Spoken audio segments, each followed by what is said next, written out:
જય શ્રી કૃષ્ણ દર્શક મિત્રો, મારી યુટ્યુબ ચેનલ અમૃતવાણીમાં આપ સૌનું હાર્દિક સ્વાગત છે। આજે આપણે આ વિડીયોમાં સાંભળીશું વિષ્ણુ પુરાણ અંશ બીજો। શા માટે સાંભળવા જોઈએ પુરાણ કથા? પુરાણ કથા સાંભળવાથી ધર્મ, અર્થ, કામ અને મોક્ષની પ્રાપ્તિ થાય છે। પુરાણો આપણને અત્યારે જૂના સમયની એક સંસ્કારી મહાન પ્રજા તરીકે દુનિયામાં ગૌરવશીલ બનાવે છે। પુરાણો પ્રજાની પાઠશાળા છે અને આપણી સંસ્કૃતિ નાશ ન પામે તે રીતે આપણને એક પ્રજા તરીકે ધાર્મિક તથા નૈતિક બંધનથી એકત્ર રાખે છે। રામ અને યુધિષ્ઠિર આદિ રાજાઓના ચરિત્રો આપણને રાજ્યકર્તાઓને પ્રજાપાલનનો ધર્મ શીખવે છે। શર્મિષ્ઠા જેવી બાળકીના ચરિત્રો રાજ્યના હિત માટે ત્યાગ શીખવે છે। શ્રવણ ચરિત્ર આપણને મા બાપની સેવા કરવાનો, સતી ચરિત્ર આપણી સ્ત્રીઓને પતિ ભક્તિનો, રાવણની કથા આપણને અભિમાન ત્યજવાનો, પાંડવોની કથા જુગાર નહીં ખેલવાનો બોધ આપે છે। પુરાણો આપણને શ્રેષ્ઠ માર્ગો બતાવે છે અને આપણા જીવનમાં ઉચ્ચ સંસ્કારોનું નિરંતર પોષણ કરે છે। આગળના વિડીયોમાં આપણે 1 થી 12 અધ્યાયનું શ્રવણ અને પઠન કરી ચૂક્યા છીએ। આજે આપણે આ વિડીયોમાં 13 થી 16 અધ્યાયનું શ્રવણ અને પઠન કરીશું।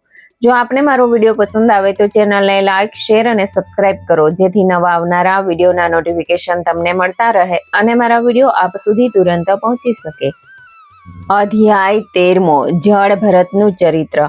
મૈત્રેયજી બોલ્યા, ભગવાન, તમે મને સર્વે રીતે જ્ઞાનથી સંતોષ્યો છે અને સર્વે ત્રિલોકના અધિપતિના આધારે કામ કરે છે એ પણ બતાવ્યું। આ સનાતન સત્ય વસ્તુનું પ્રતિપાદન આપે મને એટલા માટે કરી બતાવ્યું કે વાસ્તવદર્શી જ્ઞાન અખંડ મુખ્ય વસ્તુ છે એ સારી રીતે સમજી શકાય। આની સાથે જ તમે મને વચન આપેલ કે ભરત રાજાનું ચરિત્ર હું કહીશ, તો હવે મને ચરિત્ર સંભળાવો। પરાશરજીએ બતાવ્યું કે પૃથ્વીના સ્વામી ભરતે શાલિગ્રામ સ્થાન પર જઈને પરમપદ વિષ્ણુનું સ્તવન અર્ચન શરૂ કરી દીધું। અહિંસાના પૂજારી થઈને ભરતે પોતાનો સઘળો સમય વિષ્ણુના જપ તપમાં લગાવી દીધો। એક દિવસ તેઓ નદીમાં સ્નાન કરવા માટે ગયા। સ્નાન પછી પોતાની પૂજા અર્ચના કરીને જેવી એમણે આંખ ખોલીને જોયું તો પાણી પીવા માટે આવેલી હિરણી સિંહની ગર્જનાથી ડરીને જેવી એક ઊંચા સ્થાન પરથી પોતાના આત્મરક્ષા માટે કૂદીને પહોંચી તો એનો ગર્ભ નદીમાં પડી ગયો હતો અને એ હરણી મરણ પામી। મહાત્મા ભરત એ મૃગના શિશુને પાણીમાંથી કાઢીને પોતાના આશ્રમમાં લઈ આવ્યા। હવે મૃગનું બાળક ભરતજીની દેખરેખમાં મોટું થવા લાગ્યું। મૃગનું એ બાળક આશ્રમની આસપાસ લીલોતરીમાં ફરવા લાગ્યું। પોતાની બાળ સુલભ વૃત્તિઓથી મૃગ શ્રાવકે ભરતજીના મનમાં એક મમતા જગાડી દીધી। થોડી વાર માટે પણ એ મૃગ ક્યાંય ચાલ્યું જાય તો એ વિચલિત થઈ ઉઠતો અને એમને ભય લાગવા માંડ્યો કે ક્યાંક આ નાનકડા બચ્ચાને કોઈ પકડી તો નથી ગયું ને। આ મૃગના બાળકે ભારત રાજાના રાજ્યકાળને જ પોતાની નિમગ્નતામાં વ્યતીત કરાવ્યું, સાથે જ તેનું મન ઈશ્વરના ચિંતનથી પણ વિરક્ત થઈ ગયું। ભરતજીના અંતિમ સમયમાં એમનું ધ્યાન એ મૃગ બાળકમાં જ અટકેલું હતું। આથી આગલા જન્મમાં તેઓ જંબુ માર્ગમાં જ તેઓ એક મૃગના રૂપમાં ઉત્પન્ન થયા। મૃગ રૂપમાં ભરતજી પોતાના રાજકીય પૂર્વજન્મને યાદ કરીને સંસાર અને પોતાના પરિવારને છોડીને શાલિગ્રામ ક્ષેત્રમાં ચાલ્યા ગયા અને પોતાના મૃગ બનવાના કારણભૂત કર્મોનો વિચાર કરવા લાગ્યા। આ રીતે એક વખત ફરી એમને મૃગ શરીર છોડીને બ્રાહ્મણ કુળમાં જન્મ લેવાનો અવસર મળ્યો। આ જન્મમાં પણ પૂર્વજન્મની યાદ બની રહેવા તેઓ સંસારથી વિરક્ત થયા। ભરતજી લોકોની વચ્ચે પોતાનો વિક્ષિપ્ત જેવા પ્રદર્શિત કરવા લાગ્યા। જે પણ કંદમૂળ, શીખ વગેરે વનના ફળ એમને મળી જતા એમનું ભક્ષણ કરતા અને પોતાનું પેટ ભરતા હતા। પિતાના મૃત્યુ પછી એમના ભાઈઓએ એમની પાસે મુશ્કેલ કામ લેવા માંડ્યું। ભરતજી શરીરથી સ્વસ્થ હતા, તેથી પૂર્વજન્મના કર્મનું નિવારણ કરીને જાણી જોઈને કઠોર કામમાં લાગી ગયા। એક વખત રાજા પુસતના સેવકોએ એમને વિદ્યાહીન અને સંસ્કાર શૂન્ય જાણીને વન્ય પશુ બનાવી દીધા, પરંતુ મહાકાળી દેવી તેમની હકીકત જાણતી હતી। એમણે પોતાની તીક્ષ્ણ ધારવાળા હથિયારોથી મુખ્ય રાજાના સેવકનું ગળું કાપીને એનું રક્તપાન કર્યું અને યોગી પુરુષ ભરતને બંધન મુક્ત કર્યા। એ દિવસે મહારાજા સૌરવરાજ પોતાના રથ પર સવાર કપિલ મુનિ પાસે આવ્યા અને તત્વજ્ઞાન પ્રાપ્ત કરવા માટે ત્યાંથી પસાર થઈ રહ્યા હતા। ભરતના હકીકત રૂપ ઓળખવામાં એમનાથી ભૂલ થઈ ગઈ અને કામ વગરનો માણસ સમજીને તેને બળપૂર્વક પોતાના રથ સાથે જોડી દીધા। ભરતજીએ એને પણ પૂર્વજન્મના કર્મનું ફળ માનીને સ્વીકારી લીધું અને શિવિકા ઉઠાવીને ચાલી નીકળ્યા. ભરતજી અન્ય 3 વ્યક્તિની અપેક્ષાએ મંદ ગતિથી ચાલી રહ્યા હતા. રાજાને વારંવાર સેવકોના રોકાવા પર જ્યારે એ જાણ થઈ કે શિવિકા ભરતજીની મંદ ગતિના કારણે ધીમી ચાલી રહી છે, તો એમણે મોટા તાજા ભરતજીને જોઈને કહ્યું કે તું શરીરથી આટલો મોટો તગડો છે, તારાથી થોડો પણ પરિશ્રમ નથી થતો? સૌરવરાજના મુખથી પોતાના પ્રત્યે આવા વચનો સાંભળીને ભરતે કહ્યું કે શ્રીમાન, ના તો હું મોટો છું કે ના તો મેં તમારી શિવિકા ઉઠાવી રાખી છે, કે ન તો હું થાકી ગયો છું, ના મને શ્રમ સહન કરવાની જરૂરત છે. ભરતજીએ એમને સમજાવીને બતાવ્યું કે હું તારી સેવિકાનું વહન મેં નથી કરી રાખ્યું. પૃથ્વી પર મારા પગ છે અને પગોથી ખંભાઓ સુધી અંગ ઉપાંગોમાં વિભક્ત શરીર છે. આથી મારા શરીર પર આ ભાર ક્યાં છે? તારું આ શરીર કહેવા માટે જ તો શિવિકા ઉપર રાખેલું છે. આથી તું એના પર છે અને જમીન પર પણ આ તારો ભ્રમ છે. સૃષ્ટિના પ્રત્યેક જીવનું શરીર 5 મહાભૂતોમાં મળીને બને છે તથા સત, રજ, તમ વગેરે ગુણ કર્મોના વશીભૂત કર્મ અવિદ્યા જન્મે છે. આત્મા શુદ્ધ, અક્ષરમય, શાંત અને પ્રકૃતિથી પર હોય છે. ના એ વધે ઘટે છે, ના એમાં વૃદ્ધિ કે શરણ થાય છે. ત્યારે પછી તમારું એ કહેવું છે કે હું મોટો છું, ઔચિત્યપૂર્ણ છું. જો પૃથ્વી પર ચરણ અને ચરણ પર જંઘા, જંઘા ઉપર ઉરુ, ઉરુ ઉપર કટી, કટી ઉપર ઉદર, ઉદર ઉપર બાહુ, બાહુ પર ખંભા અને ખંભા પર રાખેલી આ શિવિકા મારા માટે ભાર હોઈ શકે છે, તો આ પ્રમાણે તારા માટે પણ ભાર હોઈ શકે છે. કેમ કે આ બધા અનાત્મ તત્વ મારાથી અને તારાથી આત્મરૂપમાં સમાન રૂપ અને ભિન્ન હોય છે. કેમ કે આ બધા અનાત્મ તત્વ મારાથી અને તારાથી આત્મરૂપમાં સમાન રૂપથી ભિન્ન છે. આથી તમારે એ માનવું જ પડશે કે આ જગતના સબળ પ્રાકૃતિક ઉપાદનોને પર્વતો, વૃક્ષો, ગ્રહો, પૃથ્વી વગેરેનો ભાર સર્વે જીવોએ તો ઉઠાવી રાખ્યો છે. હે રાજન, વિચારવા યોગ્ય એક તથ્ય એ પણ છે કે જે પદાર્થથી તમારી આ સેવિકા બની છે એનાથી તો હું તમારું અને તમારું સમસ્ત જીવોનું શરીર પણ બન્યું છે. આથી તેના પ્રત્યે મમત્વ અનુભવ કરાવો નિતાંત અને અસંગત છે. બેકાર જેવા નજરે પડવાવાળા આ મૂઢ વ્યક્તિના મુખથી આવા તત્વજ્ઞાનના વચનો સાંભળીને બુદ્ધિમાન રાજા શિવિકા ઉપરથી ઉતરીને ભરતજીના પગોમાં પડી ગયા અને બોલ્યા કે હે મહાજ્ઞાની, કૃપા કરીને એ બતાવીને અનુગ્રહિત કરો કે આ છુપાયેલા વેશમાં તમે કોણ છો? તમારું અહીંયા શુભ આગમન ક્યાં નિમિત્તથી થયું છે? મારા જેવા મૂર્ખની શંકાનું નિવારણ કરવાની કૃપા કરો. ભરતજીએ કહ્યું કે હું કોણ છું આ વાત એટલી સરળતાથી નથી બતાવી શકાતી, કેમ કે આ પ્રશ્ન ખૂબ જટિલ છે. એનો ક્ષત્રિય અને મહાત્મા એના વિશે પ્રયત્ન કરી ચૂક્યા છીએ, પરંતુ સાચા અર્થમાં હું અમુક છું એ વાતનો ઉત્તર તેઓ પણ નથી મેળવી શક્યા. અને જ્યાં સુધી આવવાના કારણોને સંબંધ છે તો એ આવવા જવાનું તો મનુષ્યના કર્મફળ માટે જ થતું રહે છે. આથી મારા આગમન વિશે તારી જિજ્ઞાસા અર્થહીન જેવી લાગે છે. રાજાએ ભરત દ્વારા આવા વચન સાંભળીને સ્વીકાર કર્યો કે કર્મફળ ભોગ માટે જ જીવદેહ ધારણ કરે છે. સાથે જ હું કોણ છું એનો જવાબ નથી આપી શકતો. એવું કેમ છે? હું જાણવા ઈચ્છીશ અને કૃપા કરીને તમે મારી જિજ્ઞાસા શાંત કરો કે અહમ શબ્દથી આત્મામાં કોઈ દોષ ઉત્પન્ન થતો નથી, પણ એના પ્રયોગથી અનાત્મા આત્માની પ્રતિષ્ઠા ઉત્પન્ન કરવાની શંકા ઊભી થઈ જાય છે. હકીકતમાં આ શબ્દનું ઉચ્ચારણ જ્યાંથી થાય છે એટલે કે જીભ, દાંત, હોઠ, તાડવા એમાં કોઈ પણ અહમ નથી. ત્યાં સુધી કે મનુષ્ય શરીરના બધા અંગ ઉપાંગ, માથું, હાથ પગ, ત્વચારૂપ વગેરે આત્માના પૃથક છે. તમે ખુદ વિચારો, એમાં આત્માનો પ્રયોગ તમે કોના માટે અને ક્યારે કરશો? અને જ્યારે સમસ્ત જીવ શરીરમાં એક જ આત્માના અંશ રૂપમાં વિદ્યમાન છે અને જ્યારે આત્મા એકથી અલગ કોઈ વસ્તુ નથી. આથી કહું છું કે તમે રાજા છો, આહવાન છે અને માળખા ચાલક છે. આ સમસ્ત પ્રજા છે, એમાંથી કોઈ પણ રૂપ તો સત્ય નથી. હકીકતમાં જોવામાં આવે તો આ જગતમાં અલગ અલગ પદ ધારણ કરેલા વ્યક્તિ, ચાહે રાજા હોય કે પ્રજા, સેનાપતિ હોય કે સૈનિક, પારમાર્થિક રૂપથી સત્ય ન થઈને માત્ર કલ્પના જ તો છે. પરમાર્થ વસ્તુઓ એ જ આપણી પરિમાણ આદિને કોઈ કારણ સંજ્ઞા ન રહી જાય. તમે પોતાના માટે ખુદ વિચારી શકો છો. તમારા કેટલાય રૂપો છે. પ્રજા માટે તમે રાજા છો, પત્ની માટે પતિ, પિતા માટે પુત્ર, બહેન માટે ભાઈ, મિત્ર માટે મિત્ર અને શત્રુ માટે શત્રુ. પરંતુ મારા માટે તમે શું થાવ? શું ફક્ત માથું હોય, ફક્ત પગ હોય, ગ્રીવા હોય, ખભા હોય કે પછી પેટ હોય? આ બધા અંગ ઉપાંગ શું તારા છે? હકીકતમાં હે રાજન, તમે આનાથી અલગ છો. હવે તમે ખુદ વિચારી શકો છો કે તમે શું છો, કોણ છો. હકીકતમાં આત્મ તત્વને આ બધી વસ્તુઓથી અલગ કરીને જ સમજી અને સમજાવી શકાય છે. હવે તમે જ બતાવો, આ અહમનો હું તમને શું પરિચય આપું? રાજા શૌવીર રાજે આ પ્રકારે ભગતજી દ્વારા પરમ રહસ્યપૂર્ણ તેમજ દિવ્ય તત્વ જ્ઞાનને મેળવીને શ્રદ્ધાપૂર્વક એમનો વિનય કરતા કહ્યું કે હે દેવ, હું મૂઢમતીનો આજ તત્વજ્ઞાન પ્રાપ્ત કરવા માટે પૂજનીય મહર્ષિ મુનિ કપિલની શરણમાં જઈ રહ્યો હતો. પણ હવે મને લાગે છે કે સાક્ષાત તમારા રૂપમાં કપિલ મુનિએ જ મને દર્શન આપીને કૃતાર્થ કર્યો છે. હવે તમે મને કૃપા કરીને એ બતાવવાનું અનુગ્રહિત કરો કે વ્યક્તિનો પરમ શ્રેય શું છે. આના જવાબમાં ભરતજીએ રાજાને કહ્યું કે હે રાજન, પહેલા તો એ વિચાર કરો કે તમે શ્રેય જાણવા ઈચ્છો છો કે પરમાર્થ, કેમ કે બધા શ્રેય આ પરમાર્થમાં છે. એક તરફ ધન, સંપત્તિ, રાજ્ય, વૈભવ, પુત્રની કામનાવાળા વ્યક્તિ માટે દેવતાઓની આરાધના કરીને પ્રાપ્ત કરવાનો જ શ્રેય થાય છે, તો તે પદાર્થ એમના માટે પરમ શ્રેય છે. પરંતુ સ્વર્ગલોકની પ્રાપ્તિની કામનાવાળા માટે યજ્ઞાદિ પણ શ્રેષ્ઠ છે. જ્યારે વાસ્તવિક શ્રેય તો આત્માનું પરમાત્માથી જ મિલન છે.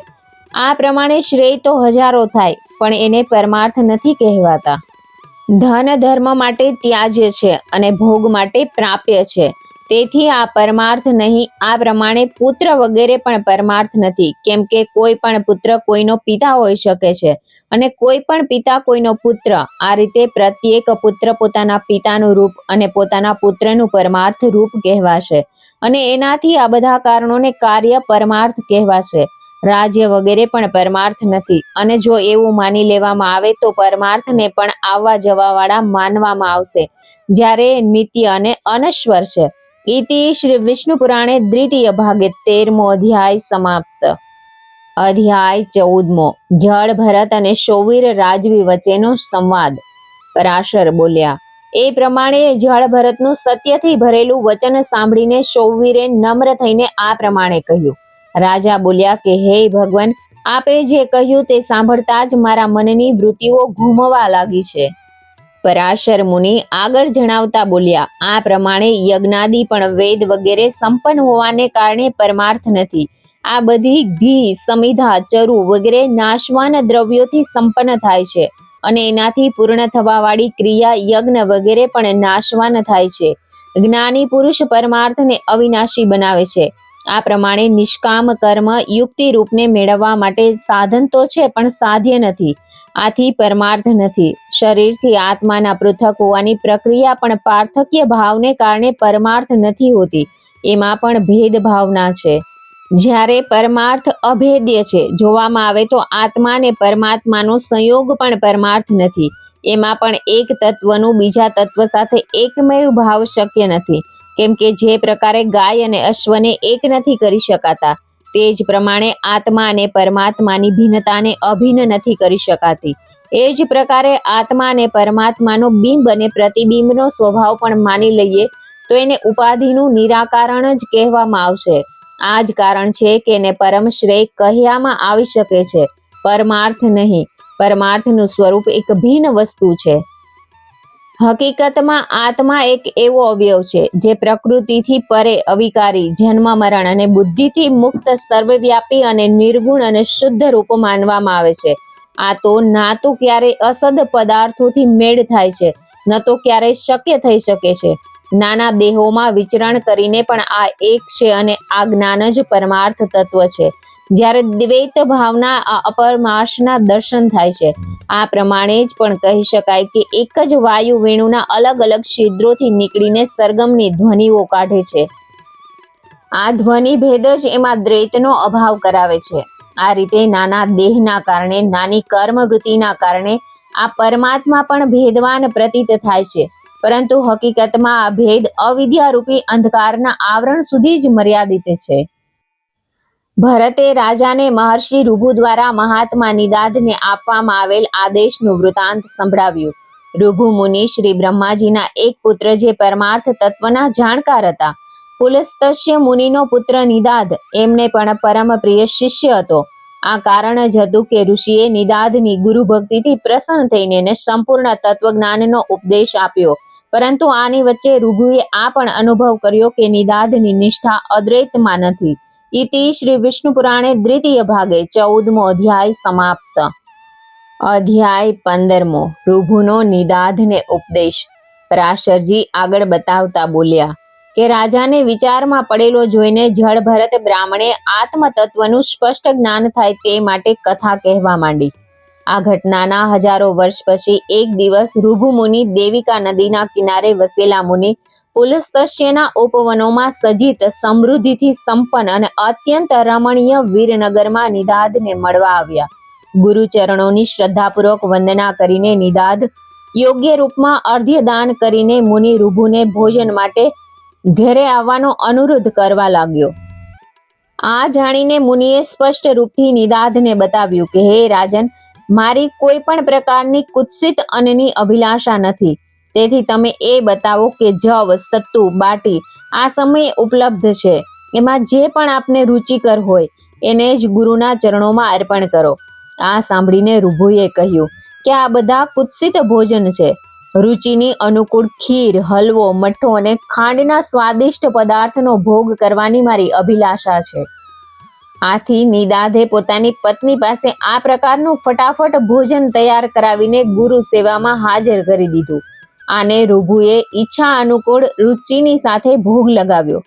જમી લીધા પછી નિદાધ ગુરુને પૂછ્યું કે પ્રભુ, તમે પૂર્ણ રૂપથી તૃપ્ત થઈ ગયા? તમે ક્યાં રહેવાના છો? ક્યાંથી પધાર્યા છો? અને આગળ ક્યાં જવાનો વિચાર છે? આ સાંભળીને ઋભુએ બતાવ્યું કે હે પ્રિયવર, જેને ક્ષુધા સતાવે છે તૃપ્તિ એની જ હોય છે. મને ક્યારેય ભૂખ લાગી જ નથી. આથી તૃપ્તિનો પ્રશ્ન જ ક્યાં પેદા થાય છે? શરીરમાં પોષણ અવયવોની કમીથી જ ભૂખ અને જળની ઉણપથી તરસ લાગ્યા કરે છે. પરંતુ આ તો દેહના ધર્મ છે, મારે નહીં. હું તો આ બધાથી પર છું. ના ક્યારેય ભૂખ અનુભવી, ન તરસ, ન ક્યારેય તૃપ્ત થયો, ન ક્યારેય અસ્વસ્થ કે ન સ્વસ્થ. આવવા અને જવાના જવાબમાં મુનિ ઋભુએ બતાવ્યું, હું ન તો ક્યાંય જાઉં છું, ન તો ક્યાંય આવું છું. દેહ વગેરેને કારણે અલગ નજરે પડવાના કારણભૂત તત્વોમાં ભેદ નથી. આથી તું અને હું મૂળ તત્વના રૂપમાં અલગ નથી. આપણામાં આત્મ તત્વ અભેદ છે. મેં તારી પાસેથી મધુર ભોજન તારી બુદ્ધિ પરીક્ષા માટે જ માગ્યું હતું. અન્યથા ભોજનના ઈચ્છુક માટે શું મીઠું ને શું તીખું?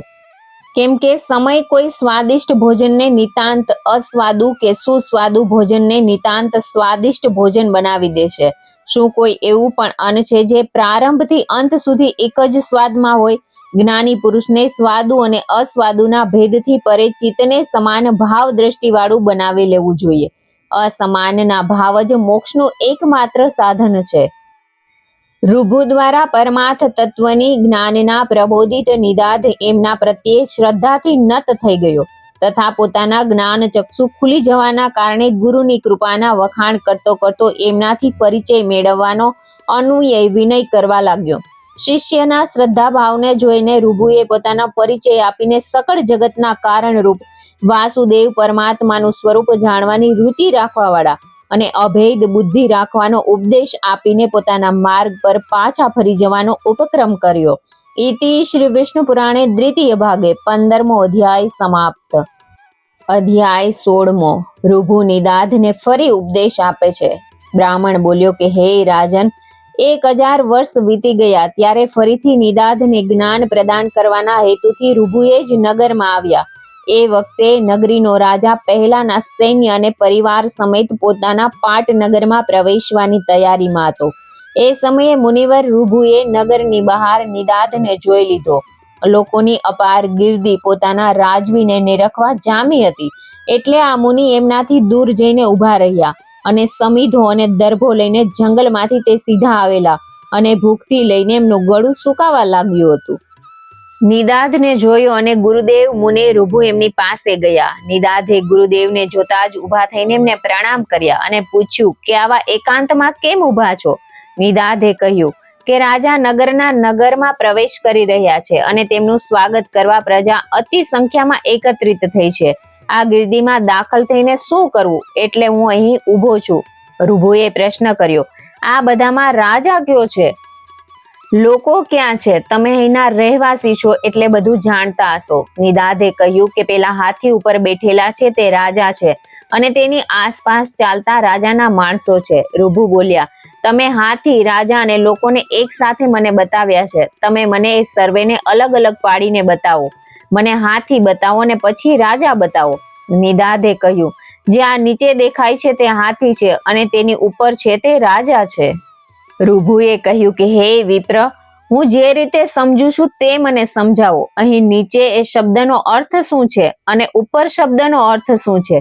બ્રાહ્મણ બોલ્યા કે રૂભુ મુનિ આ પ્રમાણે કહ્યું ત્યારે નિદાધ એકદમ ગુરુ ઉપર ચડી બેઠો અને પછી કહેવા લાગ્યો, તમે મને જે પૂછો છો એ જ વાત હું તમને કહી રહ્યો છું, તો તમે સાંભળો. હું તમારી ઉપર છું.